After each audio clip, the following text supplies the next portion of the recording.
अगर मांस खाने से पाप लगता है तो वृक्षादि वनस्पतियों में भी तो जीवन होता है, उनको क्यों खाते हो? क्या उससे पाप नहीं लगता जब आप उनको काटते खाते हो? यह वाक्य अधिकांशतः लोग प्रत्युत्तर में बोलते हैं जब आप उनको मांसाहार के लिए मना करते हो।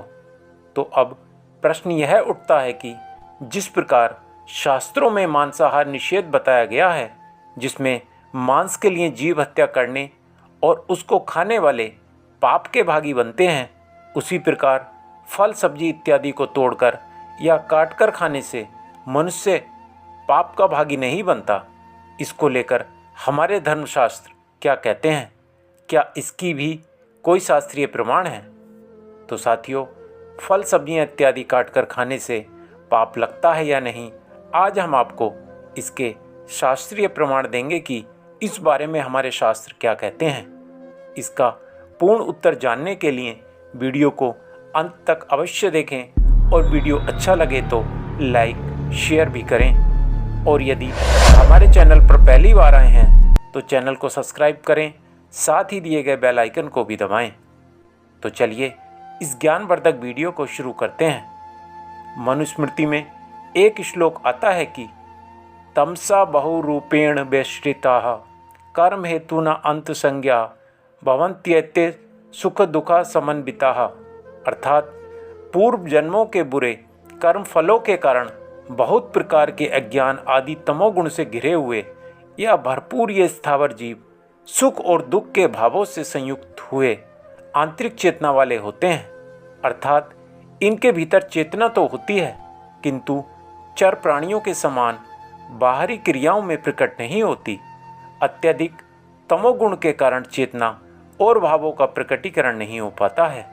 जिस प्रकार मूर्छित प्राणी में चेतना होते हुए भी सुख दुख की अनुभूति नहीं होती है, उसी प्रकार वृक्षों में भी सुख दुख की अनुभूति नहीं होती है।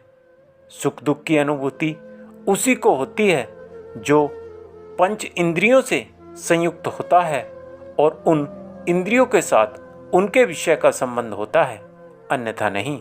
जैसे आँख का विषय देखना है, उससे आप सुन नहीं सकते, वैसे ही कान का विषय सुनना है, उससे आप देख नहीं सकते, इत्यादि इंद्रियों के विषय हैं।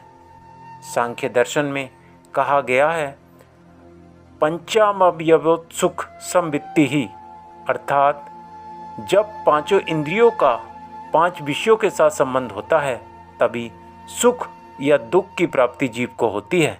जिस प्रकार आँख का विषय देखना है, जिसके द्वारा यदि हम कुछ अच्छा देखते हैं तब सुख, और यदि हमारे सामने से कोई सर्प या बाघ इत्यादि गुजर जाए तब भय और दुख की अनुभूति होती है। और यदि हम आंख बंद कर लें या कोई अंधा ही हो तब आप न अच्छा देख पाएंगे और न बुरा। फिर चाहे आपके सामने कितनी ही प्रिय वस्तु आ जाए या कितनी ही भयावह दुख प्रदान करने वाली वस्तु, आपको न सुख की अनुभूति होगी और न दुख की। इसी प्रकार यदि कोई बधिर है, उसको चाहे आप प्रिय शब्द बोलो या गाली दो, उसको कोई फर्क नहीं पड़ेगा। इसी प्रकार यदि हमारी जीवा ही ना हो तब हम स्वाद की अनुभूति नहीं ले पाएंगे कि जिस आहार को हम खा रहे हैं वह मीठा है, खट्टा अथवा कड़वा है। हम मनुष्य यह सब अनुभूति कर पाते हैं क्योंकि हमें ईश्वर ने वो 5 ज्ञानेंद्रियां दी हैं, जिसमें आँख, कान, नाक, जिह्वा और त्वचा हैं। परंतु ये 5 इंद्रियां वृक्षादि में नहीं होती हैं, अतः उनको सुख व दुख की अनुभूति नहीं होती है और इसीलिए वृक्षादि को काटने आदि में हिंसा या हिंसाजन्य पाप नहीं होता है। पाप न होने का दूसरा कारण यह भी है कि उनके फल आदि का भक्षण करना ईश्वरीय व्यवस्था है और ईश्वरीय व्यवस्था के पालन में कभी पाप नहीं लगता। अतः स्पष्ट है कि वृक्षादि के फल सब्जी के भक्षण में हिंसा या पाप नहीं लगता, क्योंकि ईश्वर ने उनको मनुष्य के आहार के लिए ही उत्पन्न किया है। किंतु वे वृक्षादि वनस्पतियाँ जो मनुष्य आहार के लिए नहीं है, उनको अनावश्यक बिना कारण के नहीं काटना चाहिए, क्योंकि वे भी मनुष्य के जीवन के लिए अन्य अन्य रूप में उपयोगी हैं। अतः साथियों, आशा है आपको आज का विषय पूरी तरह स्पष्ट हो गया होगा कि फल सब्जी इत्यादि के काटने खाने से पाप नहीं लगता। अगर आपको हमारी यह वीडियो ज्ञानवर्धक लगी हो तो कृपया वीडियो को लाइक शेयर अवश्य करें और साथ ही आपको वीडियो कैसा लगा कमेंट बॉक्स में अपनी राय अवश्य दें।